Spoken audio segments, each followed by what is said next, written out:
سلام و درود بیننده عزیز، در برنامه اخباری آزادی با شما من مومین احمدی هستم. امروز 22 ایول است. سرخط خبرها.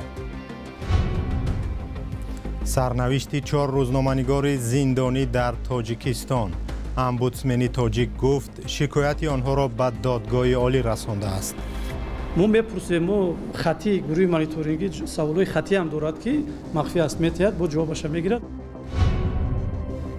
در زمانی که جو بایدن از شرکت در انتخابات از حزب دموکرات آمریکا کنار رفت، در تاجیکستان حزب اصلاحات اقتصادی رهبری جوان انتخاب کرد. هدف اساسی برای سطح بالا برداشتن سطح اقتصادی جامعه پیش برشته است. طبق همون فعالیت می‌کنیم. وکیلان دومای دولتی به پلیس روس حق می‌دهند که مهاجران را در 2 روز از روسیه پیش کنند. برنامه را با خبری از سرنوشت 4 روزنامه‌نگار زندانی آغاز می‌کنیم که تلاش دارند بیگناهیشان را ثابت کنند. امروز امبودسمن تاجیکستان گفت عریضه روزنامه‌نگاران را درباره بازبینی حکمشان به دادگاه عالی رسانده است. عبدالستار پیرمحمدزاده، دلیر امامعلی، عبدالله غربتی و ذوقی‌بک سیدامینی که به سالهای طولانی زندانی شدند میگویند 2 سال باز بیگناه در زندان نشستند. سازمان‌های بین‌المللی نیز میگویند آنها گناه ندارند و باید آزاد شوند. همکارم براد یوسفی و علیشیر ظریفی در این باره گزارش دارد. با خانم مسکالکو و امبودسمن روسیه من صحبت تلفنی داشتم.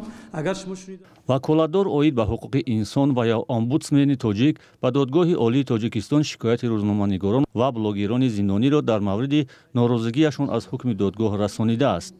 این نکته را امید بابازاده امبودسمن تاجیک در نشست خبری نهاد زیر رهبریش بیان داشت، ولی گفت پاسخ دادگاه عالی به آنها دسترس نشده است. او گفت پاسخ دادگاه عالی باید به خود خبرنگاران و بلاگران زندانی رسیده باشد.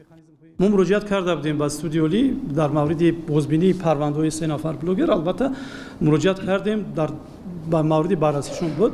البته ما میپرسیم ما خطی گروه مانیتورینگی سوالای خطی هم دارد که مخفی است میتید با جوابش میگیرد. ما صحبت میکنیم. خودی من صحبت کرده بودم هنگام بازدید، گفتن که شرایطی که در این حال هست یگان پرابلم نداریم، فقط در مورد باز هم تکرار شود اگر انمون بازبینی پروندهشون باید میکنند ناراضگی از بالای کنش. دیدار امبودسمن تاجیک با روزنامه‌نگاران زندانی عبدالله غربتی، دلیر امامعلی و ذوقی‌بک سیدامینی در محبس معروف با یکم سویتسکی پایتخت صورت گرفته است. همچنین نمایندگان این نهاد با عبدالستار پیرمحمدزاده دیدار و ملاقات داشتند، اما نزدیکان روزنامه‌نگاران زندانی میگویند هنوز از جزئیات پاسخ دادگاه عالی خبردار نیستند. ما به سود عالی مراجعت کردیم برای همین قضیه عبدالله شان. یگان کس به جدی به نظر نگرفتند. یگان جواب تا حال به ما نیامدند. تا حال یگان معلوم نشد، یگان دیدن ندیدن نمیدونم. یکی ما گناه های عبدالله را به فکت و دلیل اثبات نشد. تا حال ما امید دارم که خیلی یگان کس البته هست که میبینه همین قضیه عبدالله شونه. دیدار و ملاقات امبودسمن تاجیک در حالی است که نمایندگان این نهاد از بعضی محکوم شده‌هایی که پرونده‌هایشان سر و صدای زیاد داشت خبر نگرفتند. از جمله گفت عبدالخلیل خلیلزاده و عبدالقادر رستم با آنها مراجعت نکردند. مشخص پیشنهاد شود که امین شخص رفته وای باشد، عرض باشد، او رفته خبر میگیریم. پدر سرباز مراجعت کرده بود، رفته دید با خودی پدر سرباز رفته خبر گرفتن. بعد دیگر حالاتو هفته گذشته اتحاد اروپا از وضع حامیان حقوق روزنامه‌نگاران و بلاگران زندانی در تاجیکستان نگرانی کرده بود. نمایندگان اتحاد اروپا از مقامات تاجیک خواستند پرونده روزنامه‌نگاران و بلاگران را بار دیگر تحقیق کنند. نمایندگان این سازمان با مقامات تاجیکستان گفتند جامعه آزاد و فعال شهروندی یکجا با رسانه‌های آزاد همگانی برای رشد جامعه دموکراتی مهمند. مقامات تاجیکستان از ماه می سال 2022 تا اول سال 2023 8 خبرنگار و بلاگر را دستگیر و از 7 تا 21 سال به زندان محکوم کردند. برنامه را با گزارش از امریکا دوام میدیم. روز یکشنبه پرزیدنت ایالات متحده آمریکا جو بایدن خود را از نامزد شدن برای اشتراک در انتخابات پرزیدنتی کنار کشیده از اعضای حزب دموکرات آمریکا دعوت کرد که از نامزدی معاونش کامالا هریس پشتیبانی کنند. ماه گذشته بایدن 81 ساله در مباحثه مستقیم تلویزیونی با نامزد حزب جمهوری خواه دونالد ترامپ موفق نبود و از این رو برخی از رهبران این حزب طلب داشتند که بایدن از سبقت پرزیدنتی بیرون شود. بعد اعلان دیروزه یکی در رهبران حزب دموکرات و از جمله سابق پرزیدنت بیل کلینتون از نامزدی هریس پشتیبانی کردند. تفصیلات بیشتر در گزارش شادمانی تیم. وقتی جو بایدن سال 2021 به حیث رئیس جمهور آمریکا سوگند کرد، کامالا هریس اولین زنی بود که به مقام معاون رئیس جمهور پذیرفته شد و اولین زن است که والدانش سیاه‌پوست و آسیایی هستند. در سخنرانی پس از پیروزی در انتخابات سال 2020 به راه پیموده‌اش اشاره کرد. شاید من اولین زن در این مقام باشم، ولی آخرین نخواهم بود، زیرا هر دخترک که ما را تماشا دارد می‌بیند که اینجا کشوری امکانات است.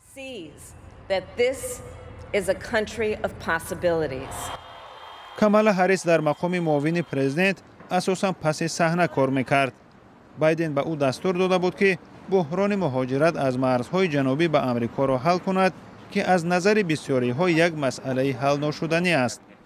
کار او هم در این زمینه موفقیتی نظررسی نداشته است، ولی بعداً در مسئله سیاست خارجی نقش مهمی گرفت و هیئت آمریکا را در کنفرانس صلح اوکراین در شویتساریا رهبری کرد. امریکا در کنار اوکراین ایستاده است، زیرا به منفعت استراتژیکش است. ما در کنار هیئت‌های 90 کشور هستیم که صلح عادلانه در اوکراین به منفعت استراتژیکشان است. کامالا هریس سال 1964 در خانواده مهاجران از هند و یامایکا به دنیا آمده است. او حقوق شناسی خوانده، به حیث مفتش کار کرده و به مقام دادستان زادگاهش ایالت کالیفرنیا رسیده است. سال 2017 وکیل ایالت کالیفرنیا در سنات پالات بالایی کنگره آمریکا انتخاب شد. 2 سال بعد خود را داوطلب نامزد به مقام رئیس جمهور از حزب دموکرات و رقیب دونالد ترامپ اعلام کرد. بعداً از رقابت بیرون شد، از نامزدی بایدن طرفداری کرد و پیشنهاد او را برای معاونی پذیرفت. کامالا هریس با دک امهاف، یک حقوق شناس، ازدواج کرده است. 2 فرزند امهاف مادر-اندرشان را مامولا نام میبرند. در نظرسنجی ها کامالا هریس مثل بایدن طرفداری کمتری دارد، ولی حالا باید دید در کارزار با سرعت تغییر یابنده انتخاباتی او چگونه دل رای دهندگان را به دست می آورد. این بود گزارش درباره نامزد احتمالی برای شرکت در انتخابات پرزیدنتی آمریکا. ابتدای ماه آگوست انجمن حزب دموکرات آمریکا نامزد این حزب برای سبقت پرزیدنتی ماه نوامبر را تصویب خواهد کرد. در همین حال روز شنبه غیرمنتظره در دوشنبه انجمن حزب اصلاحات اقتصادی دایر شد و در کمتر از 1 ساعت تمام مسئله ها و از جمله تعیین رهبر نوی حزب و یاوران او حل و فصل شد. ارشاد سلیمانی و امیر صایف گزارش می‌دهند.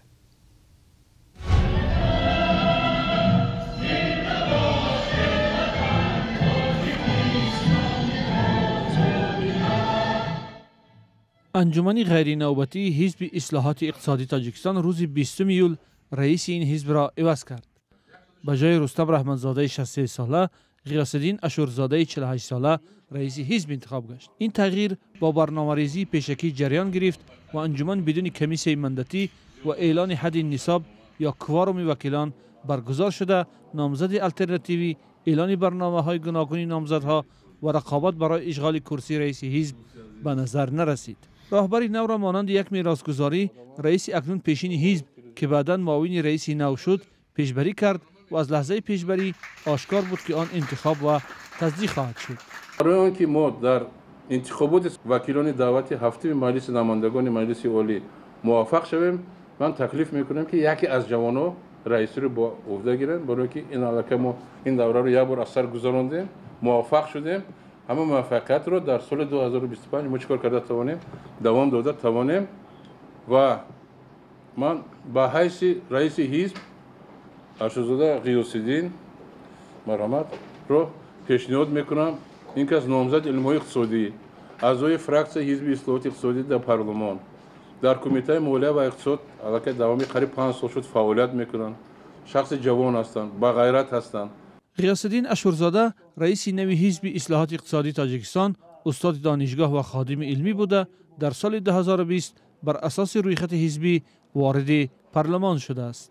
براستی امروز که علاقه این وظیفه پرمحصول به ذمه من گذاشته شد و من در آینده طبق آن یعنی آن پیشنهادها آن هدفهایی که در حزب واگذار شده است آن پیشنهادی که از جانب یعنی اعضایان حزب می شود و طبق همان وان فعالیت به راه میمونیم و آن چون شما قید کردید در پارلمان در همون جبهه‌هایی که امروز برای پیشرفت جامعه یعنی هدف اساسی برای سطح بالا برداشتن سطح اقتصادی جامعه پیش بری شده است طبق همون فعالیت میکنیم.